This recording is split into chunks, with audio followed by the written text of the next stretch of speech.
What's up, Jay? How you doing today? What is up, Risky? It's Monday after the Masters, baby. I know. Let's go. This is Golf Nation, the show that brings you interviews with the best and brightest people in the industry.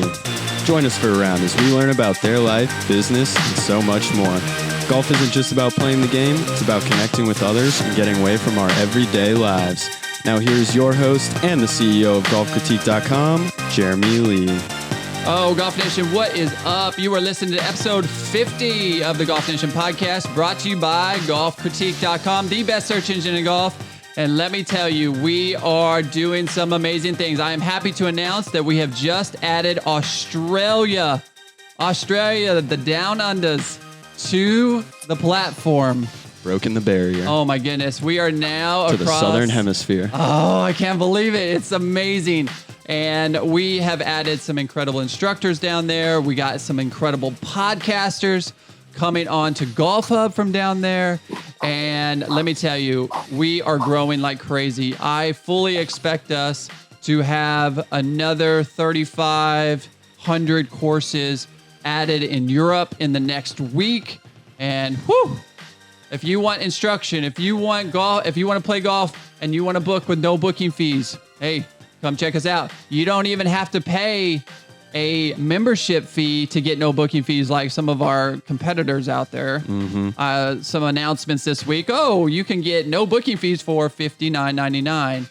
Well, guess what? You can do it for free right now at golfcritique.com. And guess what? You book with the golf course, which means they get 100% of the revenue, which means you have a better experience because you're not going in there asking for a free round, even though you paid a little bit of money. Probably not what you should have paid, but you're paying a little bit of money. And so you're going to have a much better experience with golfcritique.com. Make sure you check us out. And as always, if you want to upgrade, you get some great perks around the country and around our great partners out there. Especially if you're wanting to learn and get better at this game, instructors on golfcritique.com have incredible perks. So don't miss out. Today's guest, oh, so excited, is a sales manager for the Lecom Gulf Coast Classic on the Korn Ferry Tour for Global Golf Management, host of Junior Golf Kies podcast that focuses on helping parents and players navigate the world of junior golf. From Sarasota, Florida, a 3 handicap, by the way. Whew, I don't want to play you. And one hell of a guy. Please help me welcome Mr. Matt Kies. Matty, what's up, my friend? Not much. Thanks for having me. Oh, man. I'm so pumped to have you on the show. I mean, we got connected through our good friend Dan Jackson down there at the G2, who is doing some incredible stuff in junior golf as well. And so happy, man. We've had a lot of conversations just through Instagram. It's amazing how you get to know somebody through Instagram. Definitely. Yeah, it is. It is funny. A lot of my podcast guests have come through Instagram DMs. When you can't dig up phone numbers and emails, that's the easy way to get to somebody. So funny enough, absolutely. I'm going to try to connect with Dan next week. I'm heading up to Hilton Head. So hopefully I can swing by G2 and see what's happening over there. Oh man, nice. You bringing your sticks? I am. Absolutely. 50 golf courses on Hilton Head Island. How can you not? I see maybe Jay Lee may have to call Dan and be like, hey, I think we need a foursome. Oh, we all going down there to Hilton Head? All right. How long are you? Are you there for pleasure or are you there for business? Pleasure. I'm trying to work some business in with Dan over there at G2 though. So that's all right. My family, my wife's family, and then my brother-in-law's family have all got a big Airbnb house out there. Nice. We're just going to go over for, my wife and I are shooting up for 4 days and then coming back. We'll be home for Thanksgiving. So, very nice. Well, if wifey will give you a pass and let you play a little bit of golf with old Danny boy and myself, and maybe we'll even bring Risky. Yeah, maybe we can sneak you out for a round. That would be great. All right. Let's do it. We'll have to get that set up. That would be a lot of fun. Well, I'm so glad that you came on the podcast. You have a great podcast yourself, and we're going to get into that. But let's learn a little bit about you, man. Let's get a little deep dive into who Matt Kies is and what you're trying to do with your life. So let's start at the beginning, man. How'd you get started in golf? I grew up in a golfing family. So my dad's dad bought a golf course when my dad was probably 9 or 10 years old, a little 9-hole blue collar course in Northeast Ohio. And so he grew up in the game. His whole family did. My dad went on to play golf at Ole Miss, and some of his brothers and sisters went on to play golf in college as well. And pretty much when I could stand, Dad had a club in my hand. So, I hear stories about sitting in the golf cart while my mom was reading a book and my dad's practicing. But that's really the intro, and it kind of grew from there. Started off, my dad was an instructor for 1 year out of Ole Miss, decided he didn't really like that, but definitely still had the skills and teaching capabilities. So taught me the fundamentals and just let me go have some fun. Yeah, I will agree. Teaching is not easy. People think that that's a glamorous life, but man, you sitting in the hot heat of Mississippi, and it's booming down on you 90 degrees all summer long for 8-10 hours a day. Yeah. I don't care how much money you're making. That's not easy. Yeah, it can be brutal. And it's sometimes a lot different to teach the game than it is to know your own game and be able to fix yourself. So I learned that lesson the hard way when I tried to give my wife a lesson one time, and that didn't really go very well. Yeah, I think the key to every great instructor is patience, because you have to be patient, because you're going to, like Risky the other day, he takes a lesson and then doesn't practice for a week. Yeah, that's funny. That's not going to work, buddy. I was busy working. When I failed miserably trying to teach my wife, I went to one of my buddies who's an instructor, and that was one of his prerequisites. He said, "Man, I'll help her. I'll do whatever." He said, "But I have one thing that she has to commit to in between, and that's she's got to do some work in between one lesson and the next. Otherwise, we're both wasting our time." Oh my goodness. It is hard. It's hard, Yeah. And I made up for it this weekend though. Oh, did you? Yeah, I did. All around the Masters? Yeah. Got a little bit of Master action. Before they get the coverage on TV. Isn't that and so stuff, funny? It kind of motivates you. Masters is on. I got to go play golf. Yeah. Absolutely. For sure. It's fun. And typically it's the kickstart of the season. I always say Masters is the kickstart of the season, but COVID season, it's like maybe this is the kickstart for winter prep getting better for another Masters in 4 months. Yeah. Yeah, it sounds like that would be. Yeah, we'll see. So we'll see. It's going to be a weird turnaround with it being that close. I know, right? It'll be very interesting to kind of see how that dynamic works. But I mean, I guess it's just as normal, just kind of come back. Hopefully they'll have fans in 2021 though. Yeah, we'll see. Yeah, that was really weird. Seeing all the pictures of like holes with fans on them compared to holes without any is so crazy. I know. It's a different place. I mean, people who've never been to Augusta, they wouldn't even believe it when they got there. The elevation changes, how big it is, where it's located. I mean, you like go up to Augusta National Gate and it's like not the greatest part of town. I mean, it's been there forever, obviously. They built the town around it. And then you get inside and it's like heaven. It is straight heaven. Yeah. It is. You don't see any of the outside. You see a little bit of Augusta Country Club, but outside of Augusta Country Club, you see nothing of the outside world. You are in golf heaven. It is fantastic. Oh, I love Augusta. I will say that this year, I think gave fans and spectators, like you said, just a very different view, because they were able to get some different camera angles this year that kind of showed off some of that undulation, and especially with the greens and, just there's a lot of terrain slope out there that TV doesn't do it justice. But this year they were able to position some cameras in some ways without fans that I think kind of gave people a little bit of a different view of it. Yeah, I completely agree. No, I agree too. So, well, man, you got a lot of world of golf around you. You play the game. Obviously you came from a golfing family, but now you work in golf in multiple ways. And so let's start with Global Golf Management and how you got hooked up with those guys. Yeah. So, about a year and a half ago, I was recruiting junior golfers at IMG Academy. I spent about 3 years there doing that, and heard this tournament was coming to town, and got hooked up with the team that was putting it together, being Global Golf, and went out and had a conversation with them and met with the tournament director, and really good conversations. At the time, there wasn't really an opportunity to move over and join the team. They kind of had everything in place and they were, getting stuff launched, but I definitely wanted to be involved. So our conversation turned more into, we definitely want you to be involved. We thought about volunteering. Here's some different opportunities. So I ended up chairing the hospitality committee volunteer team. for the first year. And then, fast forward a year later, tournament went great, and it was just better timing for me and for the tournament. And I had an opportunity to come on board to help grow in the second year of the tournament. And now we're looking towards year 3 coming up here in February. Very nice.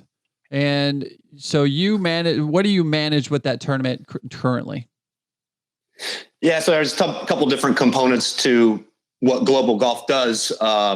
One is operational, and a lot of people don't really understand this piece of it, and I certainly didn't before I got into it. The tour doesn't really run more than a handful of events internally. And so all of these tour events, whether it be Korn Ferry, LPGA, PGA Tour, even outside the States with Mackenzie Tour and Latino America, there are management groups that come in on the back end and contract with the tour to handle different pieces, whether it be operations of the event, ropes and stakes, and helping coordinate and set everything up with, as it relates to the rules officials and, where we can build structures and those types of things. And then there's the whole sales side of it. So sales and sponsorships is what I'm responsible for the LECOM tournament. And essentially that's just diving into the community, building relationships, getting people behind the tournament and excited about it for the tournament or for the community, because, as you guys know, bringing an event to any town is going to, give you a nice influx, for the economy there. And, these tournaments really try to make it a year-long thing. The sponsors that get involved, the partners that get involved, have an opportunity to really stay connected throughout the year. And it's not just 1 week, where they're out there pushing their brand and, trying to be more known in the community. We really try to keep everybody involved all year round. Yeah, that's a lot of fun. I could see that as being a great job, because not only do you get to be around golf and play this, be in a management level of this amazing tournament, but you also get to involve yourself with the community that you're a part of. I take it that you pretty much live in that community and you're getting to meet all of those different people.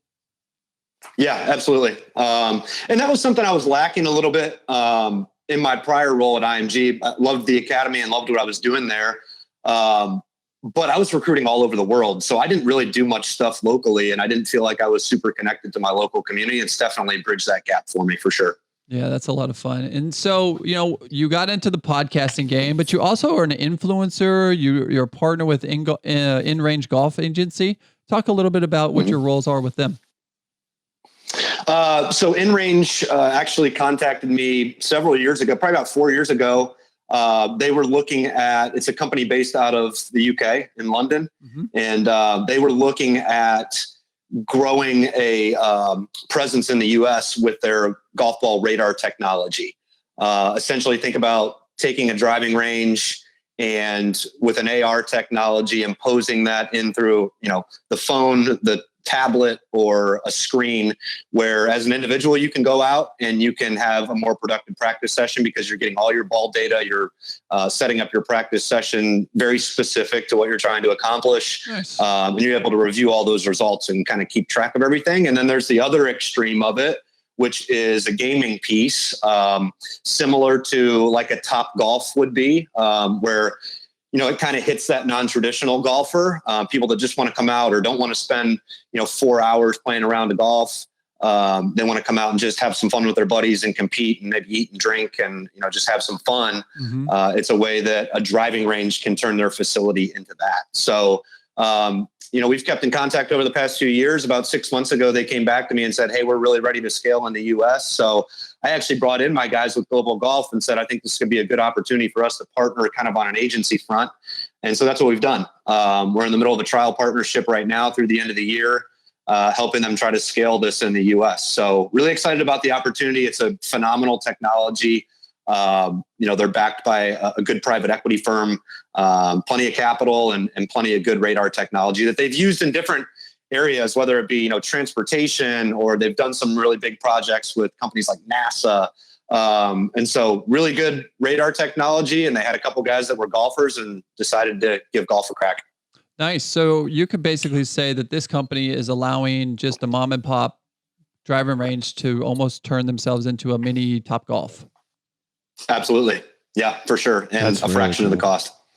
Yeah. So I don't think Callaway's going to like that too much. That could get very interesting. Yeah. With Top Tracer or with Top Golf and Top Tracer. Yeah. curious to see kind of how that all unfolds, but it's an exciting opportunity for both of those teams. Yeah. And I mean, obviously Topgolf has done a phenomenal job. I mean, they have the experience level, it's very nice in those facilities. Yeah. It's big and bold and, they invest a lot of money, but it's also great for these smaller driving ranges to make it more interesting. You're just not going over there to hit balls. You're actually playing, getting more people. Obviously they would have to do some infrastructure as well. What for a mom and pop golf driving range, what kind of investment would they have to do to make this happen? It depends on how you want to look at it. There's a couple different options. So, I mean, there's definitely upfront cash injection. If you want to go that option where you're basically, depending on the size of the range, call it between, I know this is a little bit of a wide range, but between 100 and 200,000, okay. For installation costs. And then there's some ongoing, license fees and upkeep and stuff like that throughout the year, about 25 grand a year. But, there's some different options too with, leasing versus purchasing. And, if capital is something that's a little bit of a struggle, then there's always an option, to lease. We believe that it's an opportunity that's going to grow revenue. And so, I believe that it's a good investment for any facility like that, especially if they're just a standalone range that is already obviously monetizing their driving range. It's just a way to bring some more value and bring some technology. And, we believe that everything's already headed in that direction. It's just a matter of, you want to get on now, or do you want to kind of try to play catch up later on? Yeah. Now, would this have to be, they would have to do structures to cover, get them out of the rain? What, are these things weather proofed or what would have to happen there? Yes, there's a couple different options. So, I mean, there's in range, which is the model that I described where we as individuals can just go out and use it for practice. I can literally walk out with my cell phone down. I have the app on my phone. I can just check into the space that I'm hitting at for the day on the tee line that I'm at for the day. And I'm going to get all that data feedback. I don't need anything else. I don't need a structure. I don't need a platform screen or anything like that. Gotcha. I can see on my phone an AR version of the driving range that's out there with those targets already built into it.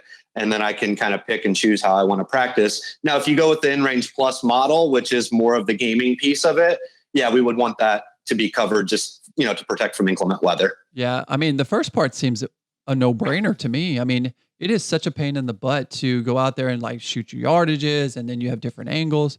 To have that available right there on your phone, see the range, that seems like a brilliant investment for a range to make it more accessible. Yeah, I think so. It's a major value add, and because of that, they can charge a premium because at the moment, currently, at least in the U.S., there aren't a ton of driving ranges equipped to do that. Oh, no question about it. Yeah. I mean, I came from a city, if you can believe this, that not a single public golf course had a driving range, and there was only one other driving range in town, and they were just they were doing okay, and then now they've closed. I'm like, geez. Oh, wow. I mean, you talking about a city that's growing like crazy. I mean, I'm thinking maybe I should invest in putting a nice little, heck, I could probably put a Topgolf there. It would probably boom. It'd be crazy it's such a travel city. It's just north of Nashville, but it's nuts. I guess Topgolf, that'll be interesting to see what happens with that model because Topgolf was all owned by Topgolf. There was no franchisees or anything like that. So that'll be interesting to kind of see if Callaway affects that model, and they're going to try to scale this thing. Yeah, I don't really know what approach they're going to take yet, but I think there's definitely some good opportunity for them there between the traditional Topgolf model, and they've kind of come out with more of a boutique model over the past year also, which I believe they actually put one in Augusta, if I'm not mistaken. Interesting. That's more like a kind of like not like the other one doesn't have a sports bar feel, but it's just more of like a lounge type sports bar feel to it versus like a massive structure. And then obviously, they own the Top Tracer technology as well. So be interesting to see how they go to market with the partnership. Yeah, that's going to be interesting. That's that was a crazy deal in the golf world. I can't imagine what that deal went for, but yeah, I actually just went to Drive Shack for the first time. Oh yeah, how was the competitor Friday night to Topgolf? Well, honestly, I've never been to Topgolf either, but I loved Drive Shack. Yeah, it was great. Interesting. Great Have you time. been to Drive Shack yet? I have not. No. Yeah, I haven't either. No, I've been to Top Golf several times, and then obviously in range, a couple in range facilities in the U.S. So I've been to those, but no, not Top Golf yet. Well, it's going to be exciting. It's nice to see. It's nice to see. Really technology advancing the game. Yeah, I think that's what's going to be cool about the in range is because Drive Shack and Top Golf, they have a lot of technology with the TrackMans and stuff. Right. But the people that are going there, they don't know what those numbers mean, really. Right. I'd say a majority of them. So they have that technology. They're charging the premium for it, which it's great. It's fun. You can see how far you hit your ball. That's pretty much all they care about. Mm-hmm. But with the in range, I feel like that would get a lot more use from people that are actually trying to practice at ranges and stuff like that. Yeah, I think what they've really nailed is being able to service both. Right. And you're using regular golf balls, like traditional driving range golf balls versus, chipped golf balls, which, I haven't personally done any comparison or seen any comparison on them, but I got to think there's a little bit of a difference in, flight and compression and those types of things. Sure. Yeah, I think my slice got 20 yards worse using the chip. I don't think balls. that's from the chip. Well, let's move on to junior golf. I think that's probably, if I'm right, I think that's where your passion is and what you love to do. I mean, especially when people do podcasts, I always think it's passion projects, and it's about just helping people. And that's what we do here at Golf Nation is, we just try to create a show that introduces them to a lot of great individuals like yourself. And so I want to try to get into, what inspired you to start the podcast, what your goals are with the podcast, et cetera. Yeah. So I've had a big passion for youth sports in general, just throughout my whole life. I played a lot of sports growing up. Golf was the front runner and by far my biggest passion. Really obviously chased the dream of tying my business expertise to my passion about 4.5 years ago when I took an opportunity to go recruit junior players at IMG Academy. And, when we talked about my transition already to global golf and the Korn Ferry Tour event, the Lecom Suncoast Classic. But when I left IMG, I didn't want to leave junior golf. And so it was something that I had been thinking about starting when I was there. But definitely once I left, I wanted to start a platform that, I answered a lot of questions for families over a 3-year period of time that I kind of thought were commonplace. And I guess I didn't really realize what people didn't know about the world of junior golf. And so the project really started as I wanted to be tied to it, and I wanted to continue to provide value to those families out there that are just trying to navigate this junior golf world because there's so many different variables. And that's how I birthed Junior Golf Kies. So it's been running strong for over a year now. And I'm pleasantly surprised at how it's done. It's, really gotten a lot of good feedback, and the breadth of reach has been really strong internationally and domestically. So it's definitely been an exciting project for me. Yeah, I think it's always great to tap into parents and to families because there's a lot of questions out there. Excuse me. There's a lot of questions out there that, parents think that they know so much about what it's going to take, but there's a lot that goes into getting your child to a Division I. It is earlier and earlier and earlier that people are starting to look at these kids and pay attention to these kids. And so I want you to touch on a little bit about, how are you helping parents navigate to aspire to play in a Division I college or playing at a Division I college and maybe even getting a scholarship? I'm going to break that question a little bit because I don't is the answer. I don't try to help them necessarily get to a Division I college. What I do try to do is give them stories and examples through guests that I have on that may play Division I golf or may have played Division I golf or may not. I think my biggest goal with everything is for people to find the right fit for themselves. And if that's a D1 school, that's awesome. Nice. And if it's an NAIA or D3 school, so is that. So there's a lot of different factors that go into that. So I would say more so rather than trying to push like, hey, here's what you need to do to get recruited by a D1 school. I just have people talk about their experiences and what they did and how they practice and how they went about the recruiting process. People that have been successful in the game. And I think real life examples and real life scenarios and just being raw about this is what it takes to get to certain levels. Because some people, I mean, you guys know, being in the world of golf, there's a very different commitment playing golf at a Division III school than there is playing golf at a Division I school. And even within Division I, there's a very different commitment in playing at a, smaller, less competitive D1 school, and let's say an Alabama or Oklahoma State. I've had Alan Bratton on my podcast, and we've talked a little bit about this, and there's just a major difference. So I think what I try to do is just try to feed information so that people can make their own decisions on what's best for them and where they're going to fit in the best. Yeah. And I think that that's important because kids want different things. We may think all these kids want to go to Division I school and play golf, even if they're a great player. There's so many great players that don't even play golf in college, that's things that I think that we need to work on as golf. I think us at golfcritic.com is trying to do that as well, coming up with some new and innovative programs that's really going to help kids stay engaged and stay motivated and just appreciate more than just the game, maybe the social aspect of the game. I think that we don't do enough of that, and just letting them have fun.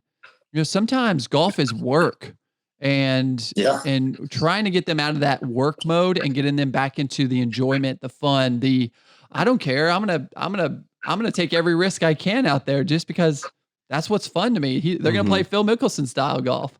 Right. I think that that's really, really important. Oh yeah, I do too. And especially, we've seen the game evolve over the years, right? I was just thinking about this. Obviously it was, we just had the Masters this weekend, and, I was actually talking to somebody about this yesterday where, I grew up in the thick of the Tiger era. I was at Augusta on Sunday, 97, watched him win the first one. Had an opportunity to just watch him have a phenomenal run through the early 2000s. Obviously won the Masters last year. But the point I'm making is all these guys that are playing right now that are doing well, a majority of them are drawing inspiration from what he did in the game. Mm-hmm. And I think because of that, we'll never see another Tiger again. Meaning, these guys, they're all so good. They're also aggressive. They're also competitive that I just can't imagine a world of golf where there is one singular person that just absolutely dominates ever again. I don't know. You guys might feel differently about that, but that's just my personal opinion. Well, I find that that's an interesting topic because, if you look at what DJ has done over this past year and really what he's done over his career, it is phenomenal. It's going to be really interesting to see what happens in the future as he continues to go on this run. This run has been unbelievable. Yeah. And so I know that there's a lot of people out there that say when DJ's at his best, mentally and physically, there's nobody beating him. Nobody. Yeah. Yeah. And so I look at this and I'm even thinking about Bryson's method right now, all this bulking up and getting strong. I'm wondering, because of what happened to Tiger, the whole unraveling of Tiger, it basically unraveled his entire career, in my opinion. So I really don't think that we ever saw the true longevity of what Tiger could have done because of all the personal, but that's part of the game. That's part of it.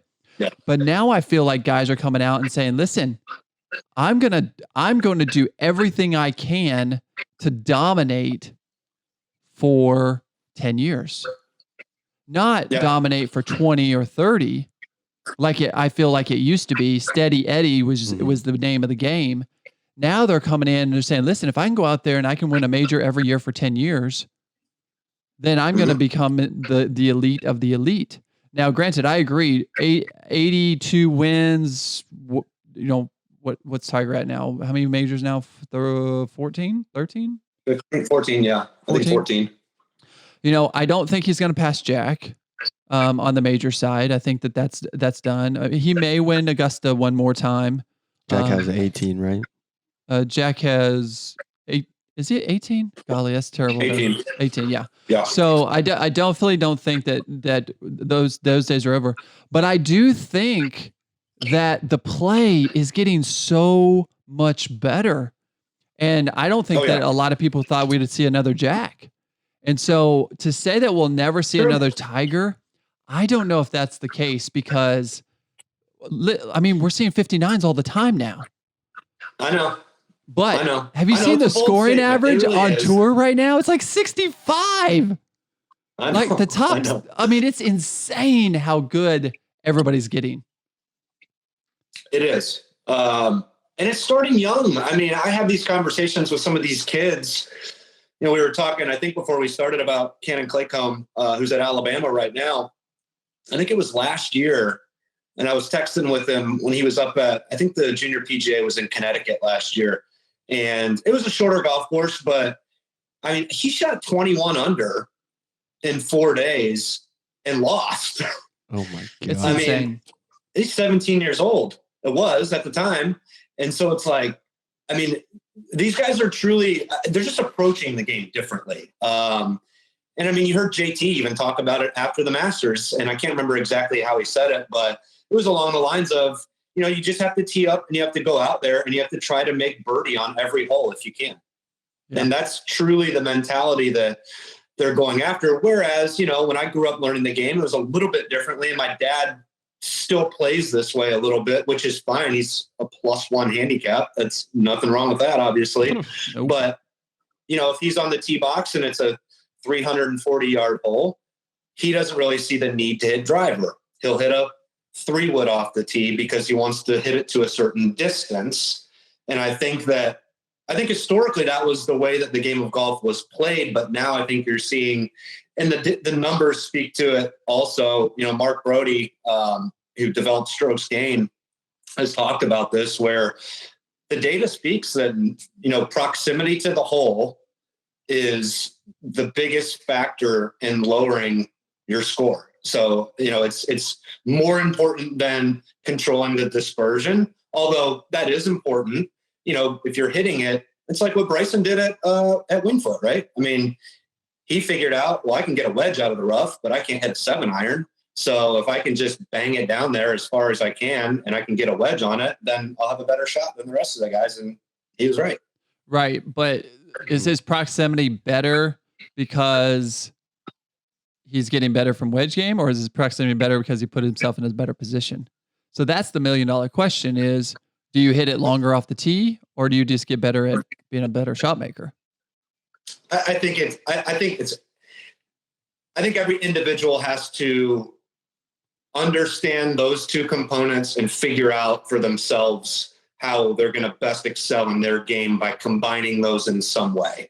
You heard DJ talk about it this week, when he said, I can hit it 340, but I don't really need to. I'm quite content hitting my 320 cut off the tee and going up there and hitting the next one.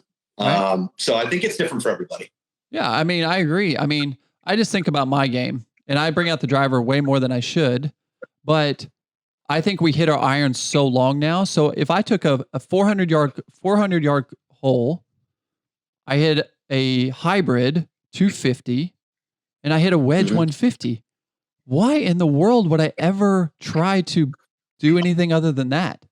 Like, I could literally play that every single hole pretty much. There's very few par fours that are out there that are longer than 400 yards. It's getting bigger and bigger as we go, but just for the everyday average golf course, hybrid off the tee, wedge in, you're probably going to shoot lower scores. I think we just got to be smarter. We did talk about in the amateur game, though, the tee ball is probably the most important in the amateur game. Yeah. Yeah, I would agree with that for sure. You got to put yourself in a good position. Mm-hmm. Now, as we go into, finish up with your podcast, we did notice that you have some really cool guests on your show. And one of those, we want to just kind of dive into Max Donovan, the Ohio State men's golf team episode. We thought that was great. Tell us a little bit about that conversation and how you kind of work those and get in contact. With Max specifically. Yeah, sure. Yeah. So Max has actually been on the podcast twice now. What a great kid he is. He went to Ohio State this year for his freshman year. Really, I just reached out to him. I reached out to him actually when he had just gotten awarded last year the AJGA Rolex Player of the Year. And I just thought it was a good opportunity to get him on. He's obviously somebody that's had success. Sure. And so I just wanted him to come on and tell his story about how he does it, how he makes it work. We've talked about, just his approach to the game. He's a really hard worker. His instructor is his dad. So that was an interesting conversation to kind of go into that dynamic, because it's a tricky one to navigate. You see some tour players out there that have family relationships on the instruction side, and sure. Sometimes it works and sometimes it doesn't. It just depends. And so it's just a fun conversation to kind of have, like, how they're making it work, which they have a great relationship that way.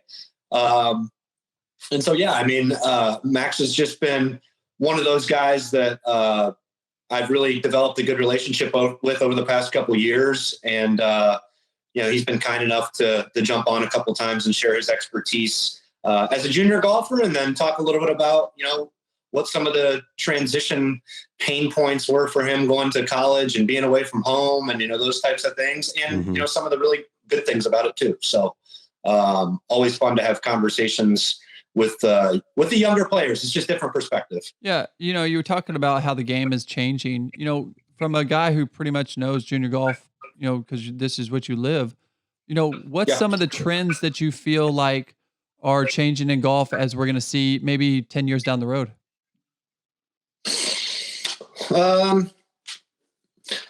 I personally believe that, there's really no denying that golf has shifted in terms of the types of players that it's attracting. And I think Tiger had a lot to do with that from an athleticism standpoint, from a fitness perspective. So I think that we're going to continue to see, I think we're already seeing it, but I think we're going to continue to see more of multi-sport athletes that have excelled in their respective sports, and golf being one of them. If they are a good enough athlete that being a professional is on the radar, I think we will see a lot of those multi-sport athletes with golf in the mix, being that sport that they kind of double down on for, I don't know, maybe some different reasons. I think, the individuality of it. I think the longevity of it. I think there's some components there that young kids are excited about golf, and it's really fun to see that. I think it could always be more, but I think that it's definitely trending in the right direction. Yeah. And I think that may be one of the reasons that we never see a Tiger Woods again, because when Tiger came out, there was nobody doing what he was doing. Now everybody's doing what he was doing. And so yeah, they are. That's what's going to be interesting. What side of the coin are you on when we talk about technology? In terms of what? Ball, clubs, hitting it too far. Should we change the golf course, or should we change the technology? I don't know. I don't know if I'm super strong on this one. I know it's a hot topic. My thought process was always, and DJ said this too, I think this week, was like, you still got to put the ball in the hole. Sure. And I for sure think that there's advantages to hitting it long. I'm not naive to that. There's advantages to hitting it longer. And I think there's definitely a correlation in lower scores with that. But, oh man, I think we're naive to believe that we're just going to fight technology. I think we're always looking to improve. We're always looking to get better.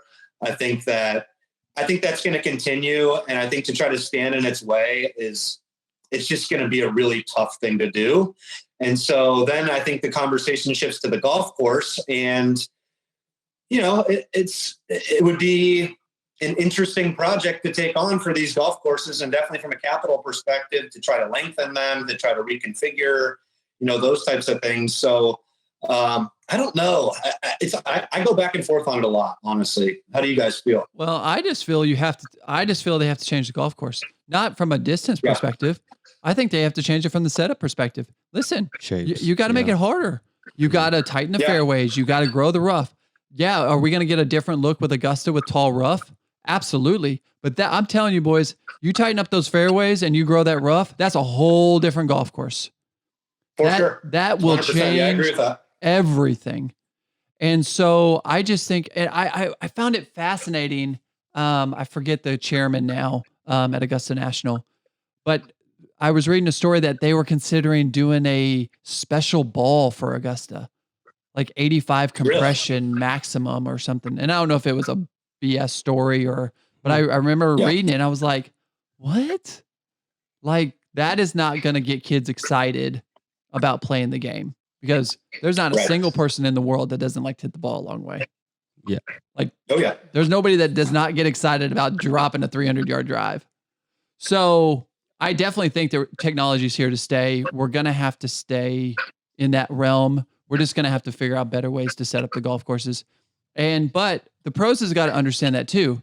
No more complaining and no more whining that it's too hard and it's making me look like crap. Mm-hmm. Like, listen, you can't have your cake and eat it too. You're either, you got to have it one way or the other. And and now granted, if we're talking about like Shinnecock, where you couldn't even keep the ball on the green, that's a whole different story. But I mean, I think one of the reasons that DJ played so well today, or so well this weekend, was because the greens were softer. There was a lot of rain. He could control the ball, but there was nobody within five shots. What did it end up being? Five shots. Yeah. And talking about the dad mentality, I was watching Justin Thomas. His dad's been his instructor for a long time, and he was on the putting green, and you could just see the disgust in his face of how he was putting. And so, I could tell you right then he wasn't going to win the Masters, because he was like, he couldn't get the feel. And when you can't get the feel on the putt, it don't matter how long you hit the ball. It doesn't matter how good you're hitting the ball. If you can't feel that putter on the PGA Tour, that's where it really matters. Oh yeah. Yeah. Big time. I remember talking to Kuchar about that a couple of years ago, because he lost his card at one point, had to go back to, which I think was the web.com at the time. And we were talking to him about, what's the biggest difference between what's now Korn Ferry and the PGA Tour, those players. And he was talking about putting, and he was talking about where you can miss it. And he said, the guys that make it on the PGA Tour consistently understand and are able to execute on the greens, and, their approach shots. If they're going to miss, they know exactly where they can and they will miss there. Yeah, I agree. I definitely agree. And so, it was, it's going to be interesting to see what the future holds. I got to be honest, because the juniors coming up today are so much better than even 5 years ago. And I remember somebody telling me 5 years ago saying, "Oh, you just wait. You wait till you see these kids coming out now." And I just keep thinking it's just getting better. When you got the scoring average on the PGA Tour at 65 now on the top, the guys that are the top.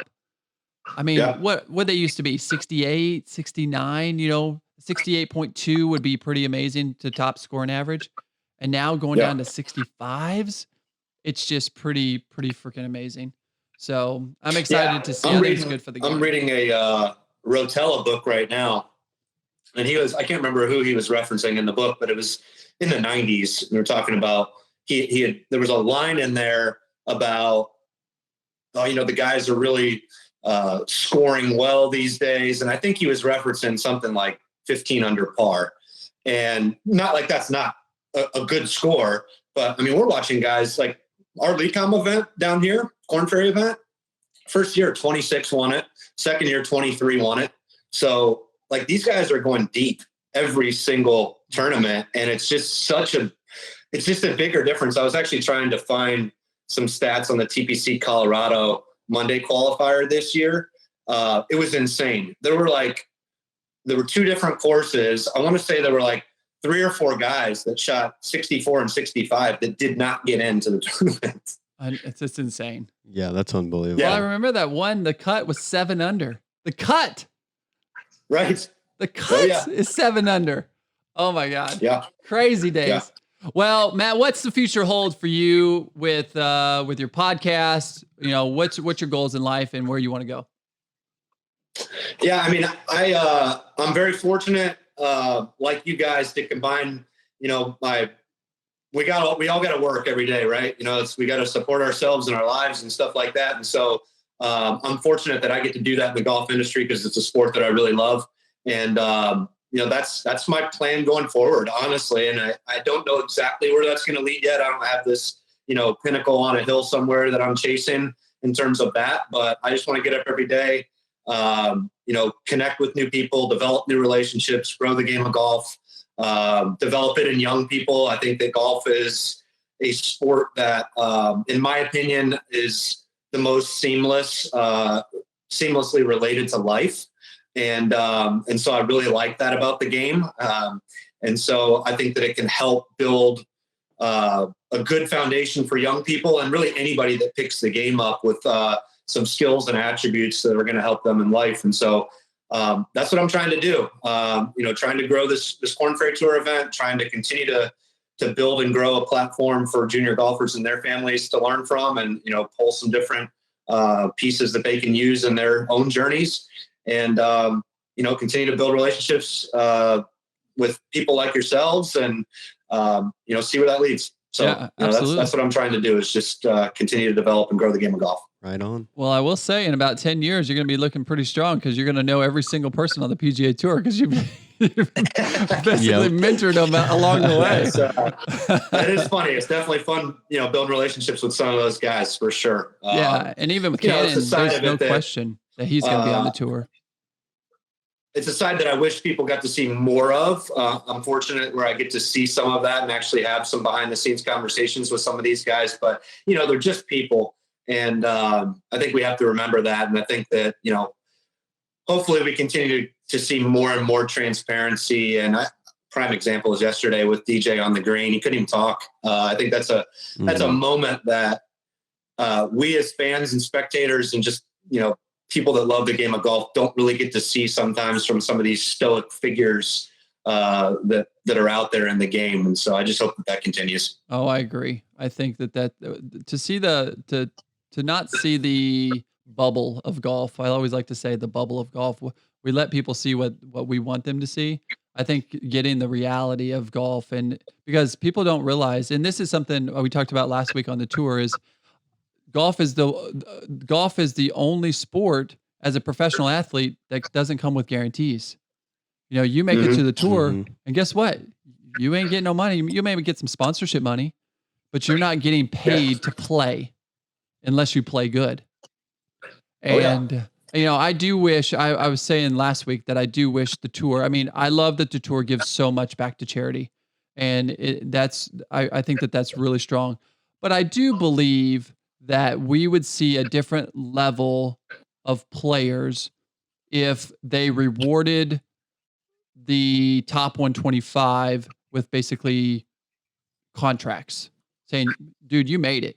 You made it. And so you're going to get this contract to play for this year or whatever. And, you know, it comes with money, and it takes some of that financial burden off, because, you know, we all know that it costs about $200,000 just to live on tour, like just to break even on tour, just to get around to the tournaments, everything that's included with it. And so really their sponsorship money pretty much goes to that, you know? So it's interesting to see kind of how, if the tour will change that dynamic model to get more people into the mix. Yeah, I think it's definitely been a topic that's come up. I don't know where that'll go. We'll see. I mean, I agree. I think that if you make it to that level, I wouldn't mind seeing something like that too. You know, I don't know. We'll see how it goes, but it's definitely a grind for a lot of the guys that are out there that are trying to make it, and, you know, the ones that are just trying to hang on to their cards too. I mean, prime example, Eric Barnes this year, on the Corn Ferry Tour, all this COVID stuff hit. He was stocking groceries in a grocery store. I know. Because he had to put food on the table. Blessing in disguise. He and his wife were about to buy a house, and that didn't go through, which that is the blessing in disguise, because, he didn't work for several months, and, you eat what you kill out there. And so, it's definitely a conversation that I think we'll see more of, and, it'll probably evolve over the years. We'll see where it goes. Yeah, I agree. Cause look at the Masters. DJ won, obviously. And I will say, I gotta admit, he's a Carolina boy. We're all up here in the Carolinas, but I never thought he would win the Masters because he's a cutter of the ball. And if you go through the holes at Augusta National, 90% of them, or maybe 60 or 70% of them are a draw hole. And so I really thought that he would have a really hard time winning at Augusta, but his play has just been phenomenal for a long time now. And so it's obvious that he's been the best player in the world for at least for this year, for sure. I think it's bounced around a couple times and stuff like that, but I still think that DJ has proved that he's been the best player for quite some time now. But just on that topic of, just making sure, giving other people the chance to get out here and win. Look at the leaderboards lately. It's been the same guys every week. It really has. It really hasn't been a big mixture of, highs and lows. You keep seeing Thomas, Koepka, Rahm, Simpson is, he's always there. He's always playing good. Cameron Smith, he has come on as late. And Sungjae M is always up there. Fratelli's been up there. Corey Connors, that's a feel good story. That's a guy who he did the Patrick Reed model where he just Monday qualified and he got on and stayed on, so it's interesting to see, if that dynamic makes it a little bit more intriguing, as there's no Q school and, you can only go through the Corn Ferry Tour. Cause I tell you, Corn Ferry Tour, that's probably the hardest game in golf now to get to the PGA Tour as low as they're going. Oh yeah. Yeah, it's strong. The competition is stiff, and that's the name of the game for these guys right now, is get starts. That's the big, there are so many guys out there that are not getting starts that have bulletproof games. And, it is one of those, that's kind of why I think PGA Tour University is a good addition, because what that does is it gives the top college players every year an opportunity to get right in the mix. And historically, that wasn't the case. You got to go through Q school. You got to try to get an exemption somewhere. You got to, you finish well with that exemption. Hope you can play into the next event. It really is a game of, chasing to try to figure out, how you're going to get your next start. I played with a kid down here. It was actually one of our sponsors' exemptions for our tournament this year. He played at UK, and, that's what he's doing right now. He's just chasing Monday qualifiers, chasing exemptions, trying to get starts. This game is super strong. Mm-hmm. And if he can just get some consistent starts, then he'll see some success. But I think there's a ton of people in that boat right now. Yeah, I agree. I don't think Monday qualifying is not a bad way to go. You go there, you try to play one killer round. If you get in, you get into the tournament and try to make the cut, and then you try to build from there. You don't make the Monday qualifier, well, then you go home. You're not spending multiple days in a hotel.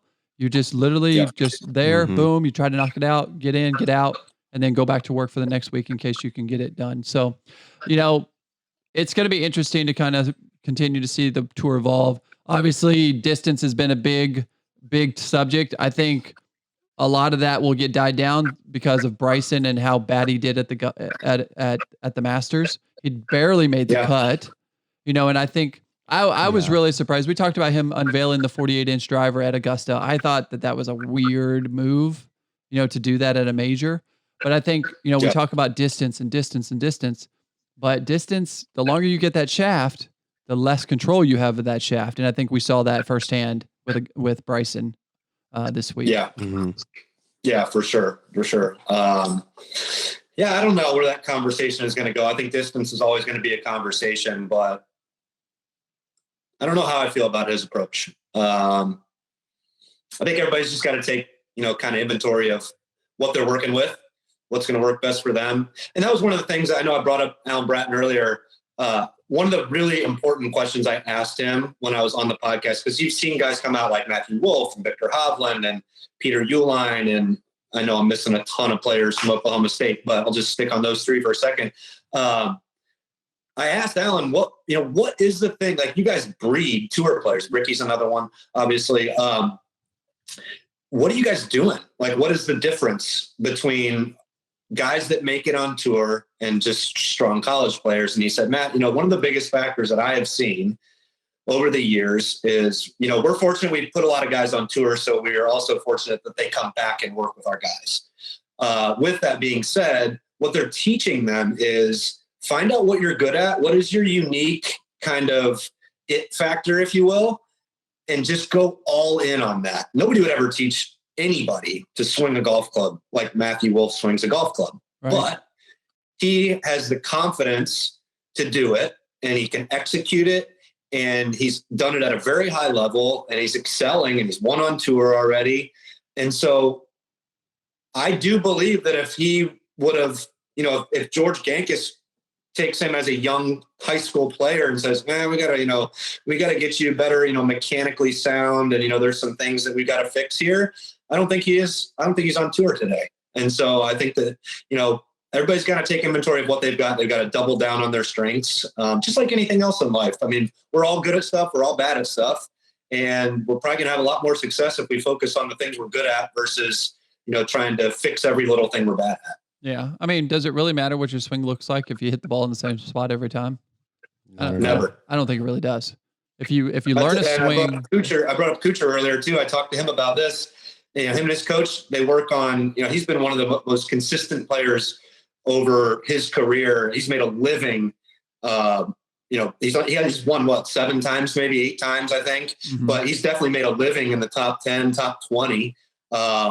And that's exactly what he said. He said, my swing instructor and I work on nothing more than what I want to do to the ball and producing a consistent swing that's going to make me produce the consistent ball flight that I want. Right. And there's no more simpler than that. That's all it is. My swing doesn't need to look a certain way or anything. It just needs to, this is the ball flight I want to hit.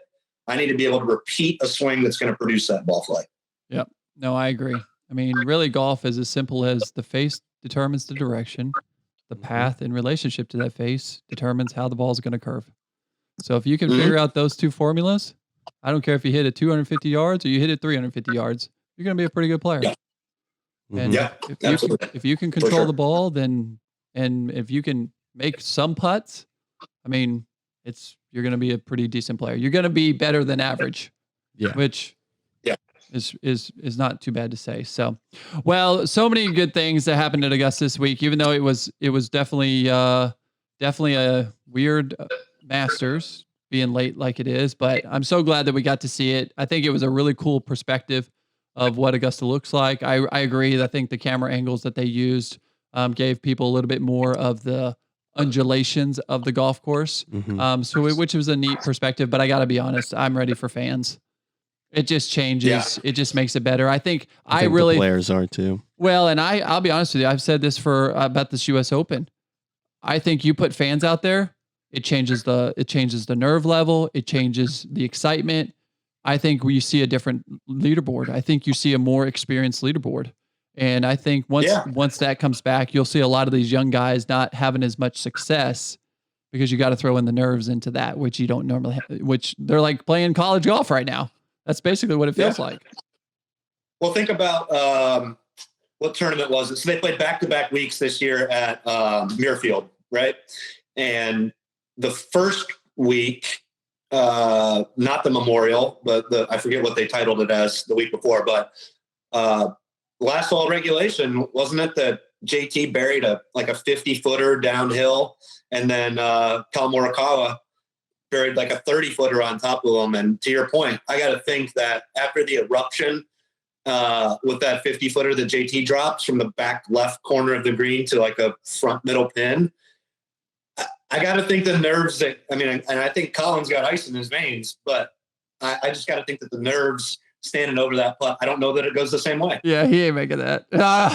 Yeah, I don't know. I'm with you. And I really, truly believe that. But it'll be interesting. Hopefully COVID, hopefully we come up with some sort of vaccine and we can get past this. Gosh, it's been a nightmare. But yeah, man, it's we've got to cut it off, Risky. We could go for days on the Masters. I know you want to talk about Koepka, your boy Koepka. Yeah. He loves but his it's number. Okay. He loves his 7th place. That's what I was gonna say. He was really missing the fans. He was just talking about it. Yeah, he's like, I want to hear the roars of the crowds, and I know nobody knew he what was not happening. happy that he finished 7th at all. Well, it's to his own game. Yeah, true. They want nobody being at DJ. Augusta that you can tell. Yeah, no. Not only can you tell like where the roars are coming from when nobody's there, or I'm sorry, when fans are there, but based on how far along the tournament is, where it's coming from, you can kind of figure out like not only like what they scored, but who it is. They were talking about, they can really tell the difference between the roars and a birdie versus an eagle, and Tiger versus Justin Thomas. Like it's pretty interesting to listen to them talk about that. That's funny. It's hopefully, fingers crossed, Augusta will be back to normal in April. Yeah. Fingers crossed. Hope so. All right. Well, we're going to get out of here. Matt, we want to give you a chance to let everybody know how they can listen to you, where they can connect with you on our Instagrams, all that good stuff. So give them the lowdown on all your connection points. Yeah. So I'm at Junior Golf Kies on every platform, Facebook, Instagram, YouTube. I've got a LinkedIn page also, which is really good for parents and, just business professionals out there. I'm putting some content out there for them. So yeah, connect with me at Junior Golf Kies. You can email me at juniorgolfkies@gmail.com. Always love having conversations about junior golf and helping people in that space. If there's anything I can do to help anybody, don't hesitate to reach out. All right, sounds good. Well, Golf Nation, that's all the time we have today. Make sure you are listening to the show on Golf Hub. If you're not doing that already, you definitely should be. You can also find us on iTunes, Spotify, YouTube, and Instagram as @GolfNationPodcast, and on Facebook as @GolfNationPod. If you have any comments, questions, or suggestions for Jeremy or myself, send us a DM on Instagram or send an email to golfhub@golfcritique.com. It'll go straight to me. That's all I got for him, Jay. All right. Thanks, everybody, for tuning in. As always, we'll be back next week with another great episode of Golf Nation Podcast. But until then, learn as much as you can, live your life to the fullest, play golf forever. I'm Jeremy Lee for Risky, Matt Kies. Thanks so much for joining us, my friend. Yes, sir. Absolutely. Thanks for having me. All right, everybody. This is Golf Nation Podcast. We'll see you on the tee.